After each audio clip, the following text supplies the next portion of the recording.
உலகம் முழுவதும் கொரோனா பரவல் அதிகரித்து வருவதால் தற்காப்புக்காக பயன்படுத்தப்படும் முகக்கவசத்திற்கு தட்டுப்பாடு ஏற்பட்டுள்ள நிலையில் முப்பரிமாண முறையில் N95 முகக்கவசத்தை அபுதாபி உருவாக்கியுள்ளது. கிருமி நீக்கம் செய்த பின் மீண்டும் அதை பயன்படுத்திக் கொள்ளலாம் என்பதே அதன் சிறப்பம்சம். உலகின் பல்வேறு இடங்களிலும் கொரோனா தொற்று தீவிரமடைவது போல் அமீரகத்தில் கொரோனா வைரஸ் பாதிப்பு தீவிரமடைந்து வருகிறது. அதனால் அங்கு பொதுமக்கள் முகக்கவசம் அணிவது கட்டாயமாக்கப்பட்டுள்ளது. இதன் காரணமாக பொதுமக்கள் பலரும் வெளியே செல்லும்போது முகக்கவசம் கையுறைகளை அணிந்தபடி செல்ல வேண்டிய நிலை உருவானது. இதனால் அமீரகத்தில் முகக்கவசத்தின் தேவை அதிகரித்துள்ளது. ஆனால் பல்வேறு இடங்களில் இருந்து இறக்குமதி குறைந்ததால் தரமான முகக்கவசங்கள் கிடைப்பதில் சிரமமும் தட்டுப்பாடும் ஏற்பட்டிருக்கிறது. எனவே இதன் காரணமாக N95 என்ற முகக்கவசத்தை போன்றே தரமறிமான பிரதி எடுக்கும் முறையில் தயாரிக்க முடிவு செய்யப்பட்டது.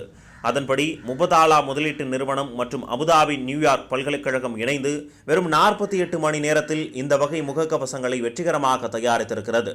இதன் சிறப்பம்சமே எளிதில் கிருமி நீக்கம் செய்த பிறகு மீண்டும் பயன்படுத்தலாம் என்பதுதான். இதில் உள்ள வடிகட்டி போன்ற அமைப்பு எளிதாக மாற்றக்கூடிய வகையில் உருவாக்கப்பட்டுள்ளது. அரசின் வழிகாட்டுதலின் பேரில் இந்த வகை முகக்கவசங்களை விரைவில் அமீரகத்தில் விநியோகம் செய்ய நடவடிக்கை எடுக்கப்பட உள்ளன. உலக அளவில் முகக்கவசத்திற்கு ஏற்பட்டுள்ள தட்டுப்பாட்டை இந்த முப்பரிமாண முகக்கவசம் போக்கும் என நம்பப்படுகிறது. கொரோனா வைரஸை கட்டுப்படுத்தும் ஆன்டிபாடியை இஸ்ரேல் பாதுகாப்பு உயிரியல் ஆராய்ச்சி ஆய்வகத்தில் உருவாக்கி இருப்பதாக அந்நாடு அறிவித்துள்ளது. கொரோனா நோயை குணப்படுத்த இந்த ஆன்டிபாடி நிவாரணியாக இருக்கும் என்று அந்த நாடு நம்பிக்கை தெரிவித்துள்ளது. இந்த ஆன்டிபாடி உடலுக்குள் செல்லும்போது கொரோனா வைரஸை அழிக்கும் என்று அந்த நாட்டின் பாதுகாப்புத்துறை அமைச்சர் நப்தாலி பென்னட் தெரிவித்துள்ளார். நேற்று இந்த ஆய்வகத்துக்கு அமைச்சர் பென்னட் நேரில் சென்று இருந்தார். குறிப்பிடத்தக்க முன்னேற்றம் ஆய்வில் அடைந்து இருப்பதற்கு பாராட்டு தெரிவித்திருந்தார். இதன் பின்னர் இது தொடர்பான அறிக்கையை வெளியிட்டுள்ளார். வைட்டமின் டி குறைபாடு உள்ளவர்களை கொல்லும் கொரோனா அந்த அறிக்கையில் கொரோனாவை குணப்படுத்தும் மாற்று மருந்து கண்டுபிடிப்பில் இஸ்ரேல் குறிப்பிடத்தக்க முன்னேற்றம் அடைந்துள்ளது. பாதுகாப்பு உயிரியல் ஆராய்ச்சிக்கான இஸ்ரேல் இன்ஸ்டிடியூட் பயாலஜிக்கல் ஆராய்ச்சி நிறுவனத்தில் உருவாக்கப்பட்ட மோனோக்ளோனல் நியூட்ரலைசிங் ஆன்டிபாடி உடலுக்குள் நோயை உருவாக்கும் கொரோனா வைரஸை அழிக்கும் என்றும் தெரிவித்துள்ளார். இந்த ஆன்டிபாடிக்கு காப்புரிமை பெறப்படவில்லை.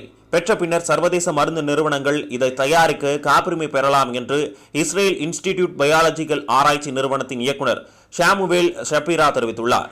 ஒரு செல்லில் இருந்து எடுக்கப்பட்டதுதான் மோனோக்ளோனல் என்ற ஆன்டிபாடி. இது கொரோனா வைரஸை கொல்லும் திறன் பெற்றது என்று அந்த ஆய்வகம் தெரிவித்துள்ளது. மேலும் கொரோனா தொற்றில் இருந்து குணமடைந்து வருபவர்களிடமிருந்து எடுக்கப்பட்ட இரத்த மாதிரிகளையும் இஸ்ரேல் ஆய்வகம் பரிசோதித்து வருகிறது. இஸ்ரேல் தான் முதல் நாடாக கொரோனா தொற்று பரவியுடன் எல்லைகளை மூடியது. அந்த நாட்டில் 16,246 பேருக்கு கொரோனா உறுதி செய்யப்பட்டு 235 பேர் உயிரிழந்துள்ளனர். பிரான்சிற்கு உதவ மறுத்த அமெரிக்க ஆப்பிள் நிறுவனம். உலகமே ஒன்றிணைந்து கொரோனா கொடியவனை போர் செய்து வீழ்த்த உலக நாடுகள் ஒவ்வொன்றும் பலவிதமான அணுகுமுறைகளை மேற்கொண்டு வருகின்றன. அந்த வகையில் நோய் தொற்றிலிருந்து மீள மருத்துவத்துறையை மட்டுமல்லாமல் தகவல் தொழில்நுட்பங்களையும் ஆயுதங்களாக பயன்படுத்தி வருகின்றன. இந்தியாவின் ஆரோக்கிய சேது செயலி போன்று பொருளாதாரத்தை மீண்டும் திறக்க திட்டமிட்டுள்ள நாடுகள் கொரோனா தொற்றை கட்டுப்படுத்த உதவும் கருவியாக கொரோனா தொற்று கண்டறியும் ஸ்டாப் கோவிட் செயலியை உருவாக்கும் பணியில் தீவிரம் காட்டி வருகின்றன. இந்த செயலி ப்ளூடூத் வசதியை பயன்படுத்தி அருகில் உள்ள ஸ்மார்ட் போன்களுடன் இணைக்க உதவுகிறது. இதன் மூலம் கொரோனா பாதிக்கப்பட்ட நபர் குறித்து பயனர்கள் அறிந்து கொள்ள முடியும். இது ஆண்ட்ராய்டு பயனர்களுக்கு எளிமையானது. ஆனால் ஆப்பிள் ஐபோன்களில் சாதாரணமாக ப்ளூடூத் வசதி தடுக்கப்பட்டிருக்கும். பயனர் செயலியை பயன்படுத்தி தான் ப்ளூடூத் வசதியை பயன்படுத்த முடியும். பிரான்ஸ் அதிகாரிகள் தங்களுடைய கொரோனா தடமறியும் செயலி பின்னணியில் செயல்படும் வகையில் எப்போதும் ப்ளூடூத் செயல்பாட்டில் இருக்கும் வகையில் ஆப்பிள் தனது போன் அமைப்பை மாற்றித்தர வேண்டும் என கேட்டுக்கொண்டுள்ளனர். இந்த கோரிக்கைக்கு ஆப்பிள் நிறுவனம் மறுப்பு தெரிவித்துள்ளது. கொரோனாவுக்கு எதிரான போராட்டத்தில் தங்களை குறைவாக மதிப்பிட்டதுடன் கொரோனா தடமறியும் செயலிக்கு உதவி செய்ய மறுத்துவிட்டதாக ஆப்பிள் நிறுவனம் மீது பிரான்ஸ் குற்றம் சாட்டியது. ஐபோனில் பயன்பாட்டை இன்னும் சிறப்பாக செய்ய ஆப்பிள் நிறுவனம் எங்களுக்கு உதவி இருக்க முடியும். அவர்கள் அவ்வாறு செய்ய விரும்பவில்லை. தொற்று நோய்க்கு எதிராக போராட அனைவரும் ஒன்றிணைந்த ஒரு காலகட்டத்தில் நாம் இருக்கிறோம். பொருளாதார ரீதியாக மிகச்சிறப்பாக செயல்படும் ஒரு பெரிய நிறுவனம் இந்த நெருக்கடியில் ஒரு அரசாங்கத்திற்கு உதவவில்லை. ப்ளூடூத் விவகாரத்தில் ஆப்பிளின் முடிவின் காரணத்தை என்னால் கூற முடியாது என்று பிரான்ஸ் டிஜிட்டல் தொழில்நுட்பத்துறை அமைச்சர் செட்ரிக் ஓ தனியார் தொலைக்காட்சிக்கு அளித்த பேட்டியில் கூறியுள்ளார். மேலும் சுகாதார அமைப்பின் மேற்பார்வையில் கொரோனாவுக்கு எதிராக போராடுவது என்பது அரசாங்கத்தின் கடமை. ஆனால் பெரிய அமெரிக்க நிறுவனங்களுக்கு அவசியமில்லை என்று நாங்கள் கருதுகிறோம். ஆப்பிளின் நிலைப்பாட்டை பொருட்படுத்தாமல் ஜூன் 2 முதல் செயலியை பயன்படுத்த தயாராக இருக்க வேண்டும். மே 11 நாடு தழுவிய ஊரடங்கு தளர்வுகள் அமலாகும் வாரத்தில் செயலியின் சோதனை ஓட்டம் துவங்குகிறது என்றும் கூறினார். பிரான்சில் முதல் காலாண்டில் ஆப்பிள் OS பயன்படுத்துவோர் 21.1%, கூகுள் ஆண்ட்ராய்டு OS பயன்படுத்துவோர் 78.8% இருப்பதாக காந்தர் ஆராய்ச்சி தெரிவித்துள்ளது. இந்த நிலையில் பிரான்ஸ் நாட்டில் தகவல்களை சேகரிக்க பயன்படுத்தும் அதே ஒருங்கிணைந்த முறையை பிரிட்டன் தன்னுடைய கொரோனா தடமறியும் செயலியில் பயன்படுத்தி சோதனை ஓட்டத்தை துவங்கிவிட்டது. உண்மையாகவே முகக்கவசம் கொரோனா வைரஸ் தொற்றிலிருந்து காப்பாற்றுகிறதா? அது குறித்த ஆய்வு என்ன சொல்கிறது? உலகின் மிகப்பெரிய அச்சுறுத்தலாக மாறியிருக்கும் கொரோனா வைரசுக்கு இதுவரைக்கும் ஆயிரக்கணக்கானோர் உயிரிழந்துள்ளனர். எப்படியாவது கொரோனா வைரஸ் தொற்றிலிருந்து தங்களை தற்காத்துக் கொள்ள முகக்கவசம் அணிவது மக்களின் வாழ்க்கை முறையில் ஒரு அங்கமாக மாறியிருக்கிறது. முகக்கவசம் அணிவதன் அவசியம் என்ன? அது கொரோனாவிலிருந்து நம்மை காப்பாற்றுகிறதா என்கிற சந்தேகம் பலருக்கு இருக்கலாம்.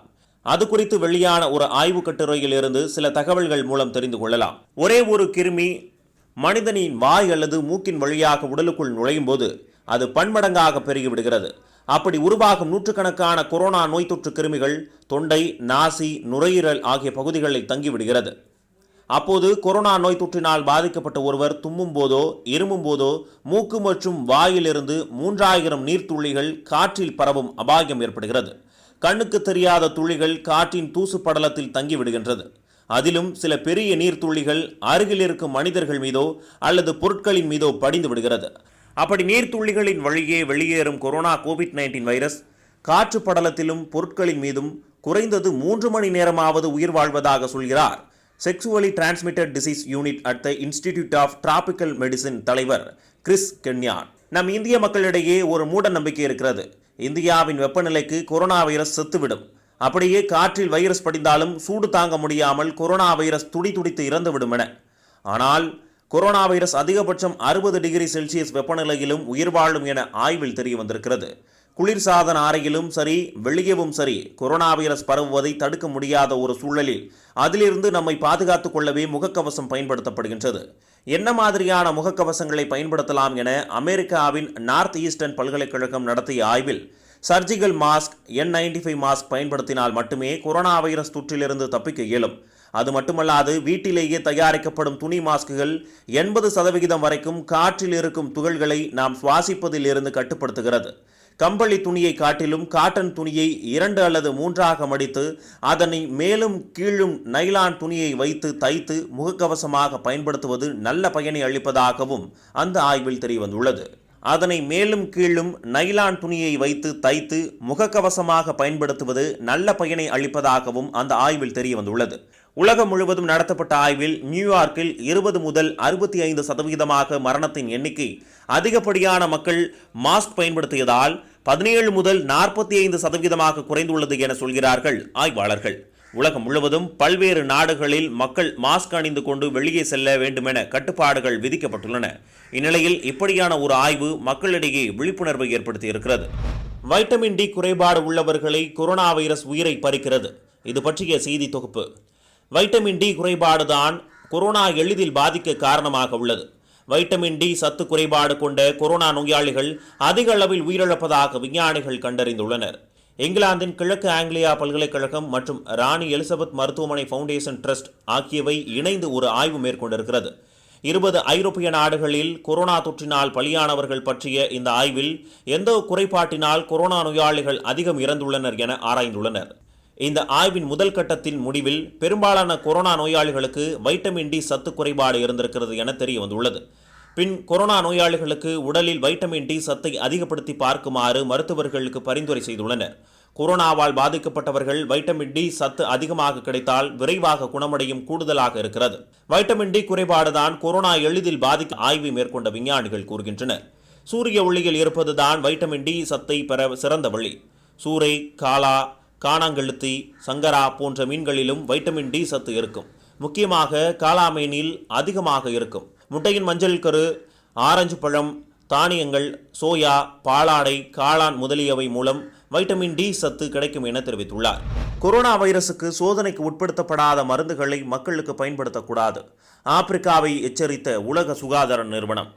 உலகம் முழுவதும் பல்வேறு நாடுகளில் கொரோனா COVID-19 வைரஸ் நோய் தொற்றினை குணப்படுத்துவதற்கு மருந்து கண்டுபிடிக்கும் ஆராய்ச்சியில் இறங்கியுள்ளனர். இந்நிலையில் மடகாஸ்கரில் பாரம்பரிய மூலிகை மருந்தினை கொரோனாவுக்கு பயன்படுத்தப் போவதாக அந்நாட்டு அதிபர் தெரிவித்திருந்தார். உலக சுகாதார நிறுவனத்தின் மருத்துவ சோதனை மற்றும் வழிகாட்டுதலுக்கு உட்படுத்தாமல் எந்த மருந்தையும் மக்களுக்கு அளிக்கக்கூடாது என எச்சரித்துள்ளது. அமெரிக்காவில் ரெம்டெசிவிர் மருந்தினை கொரோனா வைரஸினால் பாதிக்கப்பட்டுள்ள நோயாளிகளுக்கு பயன்படுத்தி சோதனை முயற்சியை மேற்கொண்டது. அதில் குறைந்தது 11 நாட்களிலேயே நோயாளிகளை ரெம்டெசிவிர் மருந்தினால் குணப்படுத்தி விடலாம் என தெரிய வந்திருக்கிறது. இதனால் கொரோனா நோயாளிகளுக்கு ரெம்டெசிவிர் மருந்தினை பயன்படுத்தலாம் எனவும் அதிகாரப்பூர்வமாக அறிவித்துள்ளது அமெரிக்கா. அதற்கு அடுத்தபடியாக கடந்த சில நாட்களாக மடகாஸ்கர் தீவில் கொரோனா வைரஸை குணப்படுத்த ஆர்டிமிசியா எனும் தாவரத்தில் இருந்து தயாரிக்கப்பட்ட டானிக் தங்களிடம் இருப்பதாக அந்நாட்டு அதிபர் ஆண்ட்ரி ராஜௌலினா தெரிவித்தார். கடந்த 3 வாரத்தில் 20 பேருக்கு இந்த டானிக்கை பயன்படுத்தி சோதனை செய்ததாகவும் அவர்கள் கொரோனா நோய் தொற்றிலிருந்து 7 நாட்களில் குணமடைந்து விட்டதாகவும் அவர் தெரிவித்திருக்கின்றார். இதனால் பல்வேறு ஆப்பிரிக்க நாடுகள் ஆர்டிமிசியா டானிக்கை வாங்குவதற்கு முன்பதிவு செய்திருக்கின்றன. இதனை அறிந்த அதிர்ச்சிக்குள்ளான உலக சுகாதார நிறுவனம் மருத்துவ சோதனைகள் மற்றும் வழிகாட்டுதலுக்கு உட்படாமல் எந்த மருந்தினையும் அதிகாரப்பூர்வமாக கொரோனா வைரசுக்கு பயன்படுத்தக்கூடாது. மேலும் உலக மக்கள் தொகையில் வெறும் 100-200 பேருக்கு மட்டுமே மருந்துகளை வைத்து பரிசோதனை செய்துவிட்டு அதற்கான அனுமதியை வழங்கிவிட முடியாது. மருந்தினுடைய செயல்திறன், அதனால் ஏற்படும் பக்க விளைவுகள் உள்ளிட்டவற்றை கணக்கில் கொண்டுதான் அதிகாரப்பூர்வமாக அறிவிக்க முடியும் என கண்டித்துள்ளது. மேலும் கொரோனா வைரசுக்கான தடுப்பூசி அல்லது மருந்தினை கண்டுபிடிப்பதற்கான ஆராய்ச்சிக்கு $8 பில்லியன் நிதி உதவி செய்ய இருப்பதாகவும் தெரிவித்துள்ளது. தற்போது உலகம் முழுவதும் எண்ணற்ற ஆராய்ச்சிகள் நடந்து வருகின்றன. அதன் முடிவுகள் தெரிய வந்து கொரோனா வைரசுக்கு சரியான மருந்தினை பரிந்துரை செய்வதற்கு குறைந்தது 12 மாதங்களிலிருந்து 18 மாதங்கள் வரைக்கும் ஆகும். 2021ஆம் ஆண்டில் பாதியில் கொரோனாவுக்கான மருந்து கண்டுபிடிக்கப்பட்டிருக்கும் என ஆய்வாளர்கள் தெரிவிக்கின்றனர். கொரோனா வைரஸ் நோயாளிகளுக்கு 5 விதமான தோல் பிரச்சனை மற்றும் காலில் உள்ள விரல்களில் அலர்ஜி போன்ற பாதிப்புகள் ஏற்படுகிறது என ஸ்பெயினில் உள்ள மருத்துவ குழு ஒரு ஆய்வின் மூலம் கண்டறிந்து தெரிவித்துள்ளது. இது குறித்து செய்தி தொகுப்பு. பெரும்பாலும் வயது குறைவான கொரோனா நோயாளிகளுக்கு இந்த தோல் பிரச்சனை ஏற்படுகிறது என்றும் கூறப்படுகிறது. மேலும் பல நாட்களுக்கு இந்த பாத விரல்களில் ஏற்பட்ட ஒவ்வாமையும் தோல் சம்பந்தப்பட்ட பிரச்சனைகளும் நீடிக்கின்றன என்றும் கூறப்படுகிறது. சின்னம்மை தொற்று உடலில் சிறிய புண்ணை ஏற்படுத்துவது போல வைரஸ் பாதிப்பால் தோல் பிரச்சனை ஏற்படுவது யதார்த்தம்தான் என்று மருத்துவர்கள் கூறுகின்றனர். ஆனால் கொரோனா பாதிப்பால் பலவிதமான தோல் பாதிப்புகள் ஏற்படுவதே மருத்துவர்களை அச்சமடைய செய்கிறது. கொரோனா வைரஸ் அறிகுறிகள் பட்டியலில் தோல் பாதிப்புகள் இன்னும் சேர்க்கப்படவில்லை. கோவிட் கால்விரல் பாதிப்பு குறித்து பல ஆய்வு அறிக்கைகள் வெளிவந்துள்ளன. கொரோனா வைரசுக்கான வேறு சில அறிகுறிகள் இல்லாத போதும் கால் விரலில் ஏற்படும் தோல் பாதிப்பு மூலம் கொரோனா இருப்பது கண்டறியப்பட்ட நோயாளிகளும் உள்ளனர். இந்த ஆய்வில் ஈடுபட்ட ஆராய்ச்சியாளர் இக்னாசியா கார்சியா டோவல் கூறுகையில், பெரும்பாலும் கொரோனாவால் ஏற்படும் கால்விரல் பாதிப்பு மக்குலோபாப்புல்ஸ் என்று அழைக்கப்படும் ஒருவித தோல் பிரச்சனை. சிறியதாக தட்டையாக சிவப்பு நிறத்தில் தோல் புடைத்து காணப்படும். இது உடலில் சில பகுதிகளில் தோன்றும். பெரும்பாலும் கால் விரல்கள் அல்லது கைகளில் இந்த பாதிப்பு ஏற்படும். பொதுவாக இந்த விரல் பாதிப்பு சுவாச பிரச்சனை ஏற்பட்ட பின்னர் தான் ஏற்படும். எனவே கால்விரல் பாதிப்பிற்கு தேவையான சிகிச்சை அளிப்பது அவ்வளவு நல்லதல்ல. இந்த ஆய்விற்கு உட்படுத்தப்பட்ட அனைத்து நோயாளிகளும் ஏற்கனவே சுவாச பிரச்சனைகளுடன் மருத்துவமனையில் சேர்க்கப்பட்டார்கள். பிரிட்டிஷ் ஜேர்னல் ஆஃப் டெர்மட்டாலஜி என்ற சஞ்சிகையில் இந்த வாரம் கொரோனாவால் ஏற்படுகிற தோல் பாதிப்பு குறித்த ஆய்வு வெளியிடப்பட்டுள்ளது. ஸ்பெயினில் இந்த வாரம் தோல் பாதிப்புகளுடன் மருத்துவமனைக்கு வந்து சிகிச்சை பெற்ற கொரோனா நோயாளிகளின் விவரங்களையும் கூறி அங்குள்ள அனைத்து தோல் மருத்துவர்களிடமும் கோரிக்கை வைக்கப்பட்டுள்ளது. மருத்துவர்கள் அளித்த விவரங்களின்படி 375 பேர் தோல் பாதிப்புடன் மருத்துவர்களை நாடியுள்ளனர். குழப்பத்தில் இருந்த மருத்துவர்களுக்கு 5 விதமான தோல் பிரச்சனைகள் உறுதியானது. அவை கை மற்றும் பாதத்தில் சிறிய புண்கள். இந்த புண்களால் வலி மற்றும் அரிப்பும் சிலருக்கு ஏற்படும். பெரும்பாலும் வயது குறைவான கோவிட்-19 நோயாளிகளே இந்த வகையான தோல் பிரச்சனைகளுடன் வந்துள்ளனர். சுமாராக 12 நாட்களுக்கு இந்த பாதிப்பு நீடிக்கிறது. லேசான தொற்றுள்ளவர்களுக்கு இது வருகிறது. 19% நோயாளிகளுக்கு இந்த பாதிப்பு இருக்கிறது. 2. கை கால்களில் சிறிய கொப்புளங்களுடனும் அவ்வப்போது அரிப்பு ஏற்படும் என்றும் சிலர் வந்துள்ளனர். நடுத்தர வயதுடைய சிலர் 10 நாட்களாக இந்த வகையான கொப்புளங்களால் பாதிக்கப்பட்டுள்ளனர். கொரோனா வைரசுக்கான அறிகுறிகள் தோன்றும் முன்பே கொப்புளங்கள் தோன்றியுள்ளது. 9% பேருக்கு இந்த பாதிப்பு ஏற்படுகிறது. 3. தொட்டால் எரிச்சலூட்டுகிற அரிப்பு. பெரும்பாலும் இளஞ்சிவப்பு அல்லது வெள்ளை நிறத்தில் தோற்றமளிக்கும் தோல் பாதிப்பு. பெரும்பாலும் உள்ளங்கை அல்லது உடலின் பிற பகுதிகளில் இந்த வகை தோல் பாதிப்பு ஏற்படுகிறது. 4. மக்குலோபாப்புலஸ். சிறிய தட்டையான மற்றும் சிவப்பு நிறத்தில் தோல் தடிப்பாக தோன்றும். 47% பேருக்கு இந்த வகையான தோல் பாதிப்பு இருந்ததாக கூறப்பட்டுள்ளது. கொரோனா வைரசுக்கான மற்ற அறிகுறிகள் தோன்றிய அதே நேரத்தில் இந்த தோல் பாதிப்பும் இருந்ததாக நோயாளிகள் குறிப்பிடுகின்றனர். இந்த வகையான தோல் பிரச்சனைகள் 7 நாட்களுக்கு நீடித்ததாக குறிப்பிடப்பட்டுள்ளது. 5. நெக்ரோசிஸ் என்று அழைக்கப்படும் லிவிடோ என்ற நோய் பாதிப்பு 6% கொரோனா நோயாளிகளுக்கு இருந்ததாக குறிப்பிடப்பட்டுள்ளது. தோலில் சிவப்பு அல்லது நீல நிறத்தில் வளையாக தோற்றம் ஏற்படும் மோசமான இரத்த ஓட்டத்திற்கான அறிகுறியாக இந்த தோல் பாதிப்பு கருதப்படுகிறது. தீவிர கொரோனா பாதிப்பு உள்ள வயது முதிர்ந்த நோயாளிகளுக்கே இந்த வகையான தோல் பாதிப்பு இருப்பது கண்டறியப்பட்டுள்ளது. பலவிதமான தோல் பாதிப்புகளை கொரோனா வைரஸ் ஏற்படுத்துகிறது என மருத்துவர்கள் விளக்கி கூறினாலும் உண்மையில் நமக்கு ஏற்பட்டுள்ள பாதிப்புகள் கொரோனாவிற்கான அறிகுறியா என்பதை மருத்துவர்களே கண்டறிந்து உறுதிப்படுத்த முடியும். மக்கள் தங்களுக்கு ஏற்படக்கூடிய தோல் பாதிப்புகளை தாங்களே கண்டறிந்து தீர்வு காணுவதை நோக்கமாக கொண்டு இந்த ஆய்வு நடத்தப்படவில்லை. மாறாக கொரோனா பாதிப்புகள் குறித்த முழுமையான தகவல்களையும் அதன் தீவிர தன்மையையும் மக்கள் புரிந்து கொள்வதற்காகவே இந்த ஆய்வு குறித்த விவரங்கள் வெளியிடப்பட்டுள்ளன என பிரிட்டன் மருத்துவர் ரூத் முர்ஃபி தெரிவித்தார். நிமோனியா போன்ற நோய் பாதிப்புகளின் போதும் தோல் சம்பந்தப்பட்ட பிரச்சனைகள் ஏற்படுவது இயல்புதான் என சவுத்தாம்ப்டன் பல்கலைக்கழக தலைவர் மைக்கேல் தெரிவித்துள்ளார். மருத்துவமனையில் அனுமதிக்கப்பட்டுள்ள அனைத்து கொரோனா வைரஸ் நோயாளிகளுக்கும் தோல் அரிப்பு சம்பந்தப்பட்ட பிரச்சனைகள் இல்லை. ஏன் சிலருக்கு மட்டும் தோல் பாதிப்புகள் ஏற்படுகின்றன என்பது குறித்து ஆய்வுகள் மேற்கொள்ளப்பட்டுள்ளன. அமெரிக்காவின் தோல் சம்பந்தப்பட்ட மருத்துவ கல்வி நிறுவனமும் எத்தனை கொரோனா வைரஸ் நோயாளிகளுக்கு தோல் பாதிப்புகள் இருக்கின்றன என்ற எண்ணிக்கை விவரங்கள். மாஸ்க் இந்த புதிய உலகின் அடையாளமாக மாறியுள்ளது. நாம் எப்படி எங்கு சென்றாலும் மொபைல் போனை எடுத்து செல்கிறோமோ அப்படித்தான் மாஸ்கையும் எடுத்து செல்ல வேண்டும். அத்தகைய சூழலுக்கு கொரோனா நம்மை இட்டுச் சென்றுள்ளது. அனைவரும் மாஸ்குடன் அலைய வேண்டிய காலகட்டத்தில் காது கேளாதோர் மற்றும் செவித்திறன் குறைபாடு உள்ளவர்கள் நிலை மிகவும் சிக்கலானதாக இருக்கும். காரணம், வாய் அசைவுகளே அவர்களுக்கான மொழி ஆதாரம். ஆனால் நாம் பொதுவாக பயன்படுத்தும் மாஸ்க் வாயை மொத்தமாக மூடிக்கொள்கிறது.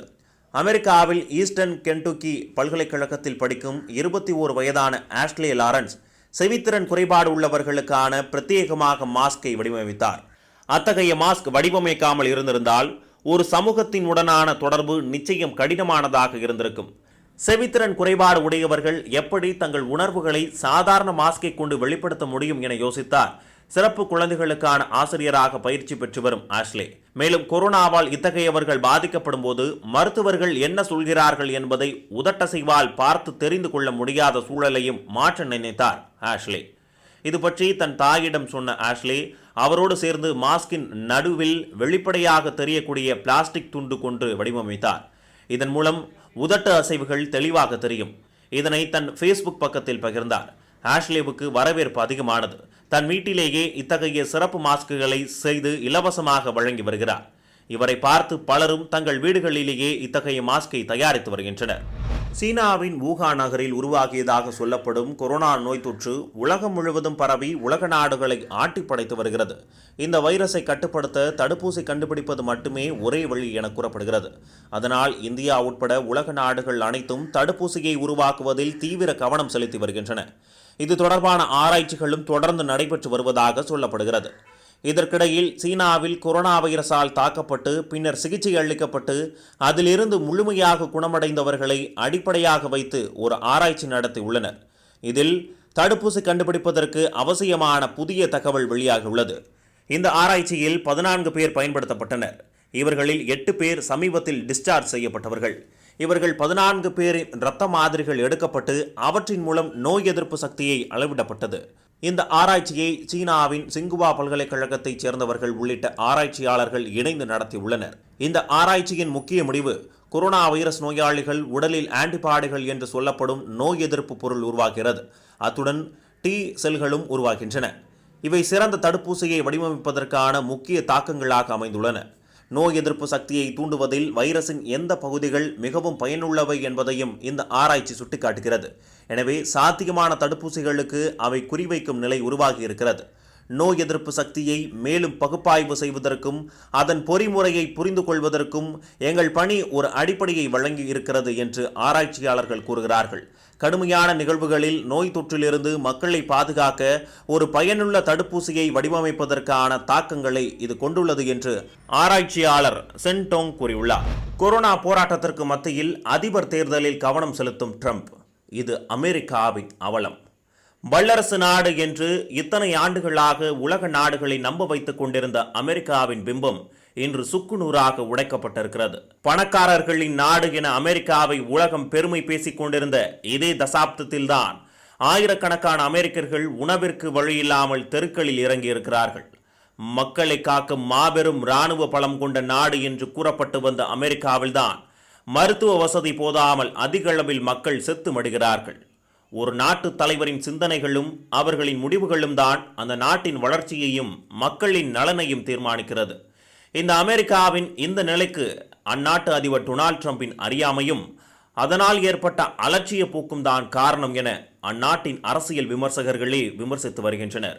மக்களுக்கு வைரஸ் தொற்று குறித்த விழிப்புணர்வை ஏற்படுத்த வேண்டிய தலைவர் வைரஸை ஒழிக்க கிருமி நாசினியை நேரடியாக உடலுக்குள் செலுத்தலாமா என கேட்டு மருத்துவ உலகை கதிகலங்க வைக்கிறார். சீனாவிலிருந்து வைரஸ் பரவியதால் அந்நாட்டின் மீது வெறுப்புணர்ச்சி பரப்புகிறார். பத்திரிகைக்காரர்களை எப்போதும் பதட்டத்துடன் அணுகுகிறார். உணர்ச்சி வசப்பட்டு எப்போதும் ட்வீட்டுகளை பறக்க விடுகிறார்.